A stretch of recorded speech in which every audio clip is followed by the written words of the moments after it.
খামারি হওয়ার প্রথম শর্ত হচ্ছে গবাদি পশুর প্রতি আপনার ভালোবাসা।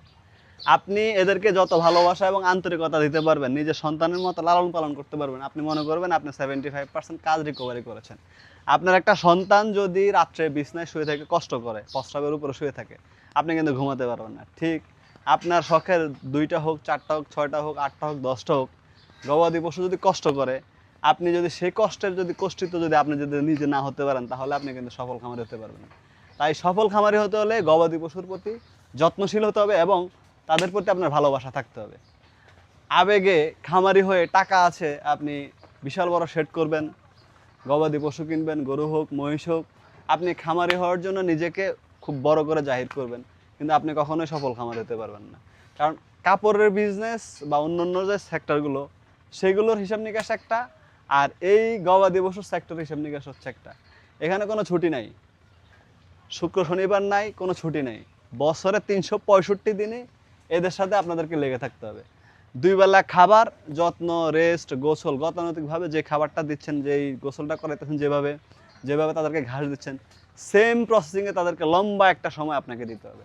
এখানে আপনি যদি যে আজকে আমি তাদেরকে খাবার দেবো না, তাহলে কিন্তু হবে না।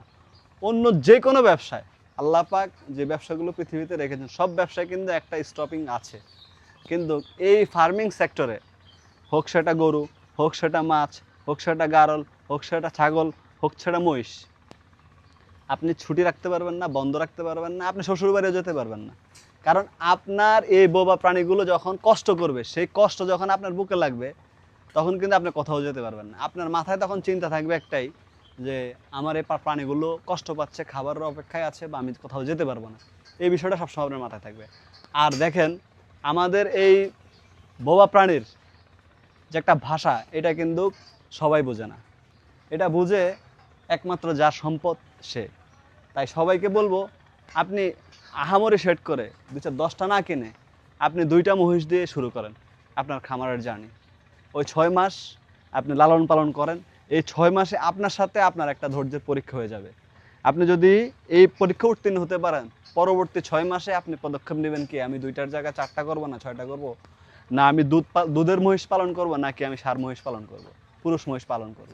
এই 6টা মাস আপনি শুধু সকাল বিকাল দুপুর তাদের ঘাস কাটা, গোবর ফেলা, তাদের খাবার দাবার দেওয়া, মানে এই জিনিসটাই জন্য বলতেছি, আপনি আপনার নিজের সাথে কিন্তু একটা পরীক্ষা দেওয়া হয়ে যাবে।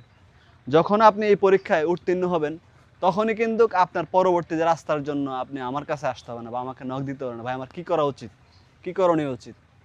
আপনার বাড়ির আঙ্গিনায় ছোট্ট একটি জায়গায় আহামরি শেডের প্রয়োজন নেই, নিচে ফ্লোরও পাকা করার প্রয়োজন নেই, কিছু ইট বিছিয়ে 2টা মহিষ ফ্যাটেনিং করেন, শুধু চোর বা উপদ্রব, অন্যান্য উপদ্রব থেকে মহিষগুলোকে নিরাপদে রাখেন। 6 মাস ফ্যাটেনিং করার পরে আপনি যখন বুঝতে পারবেন যে আপনার মহিষের খামার করা উচিত, তখন আপনি করতে পারবেন। এটা আপনার একটা পরীক্ষা আমার দিক থেকে বলা চলে। যদি আপনি এই পরীক্ষায় উত্তীর্ণ হন, তখন আপনি রাস্তা আপনি নিজেই পেয়ে যাবেন। তাই অন্যে কি বললো সেটা না দেখে আপনি আপনার গতিতে হাঁটান।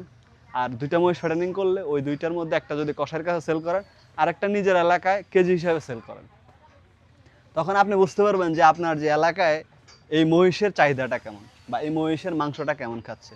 যদি মনে করেন ওয়েল যে আপনি যেটা বিক্রি করার পরেও এটার চাহিদা প্রচুর, তখন কিন্তু আপনি ফ্যাটেনিং করতে পারেন।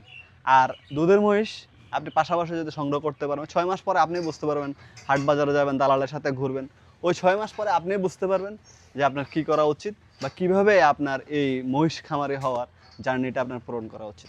আশা করি আমার কথাগুলো আপনারা বুঝতে পেরেছেন। আর বিশেষ করে একটি কথাই বলবো, এই ফার্মিং সেক্টরে ধৈর্যের বিকল্প শুধু ধৈর্য। আপনাকে ধৈর্য ধৈর্য ধৈর্য ধরতে হবে।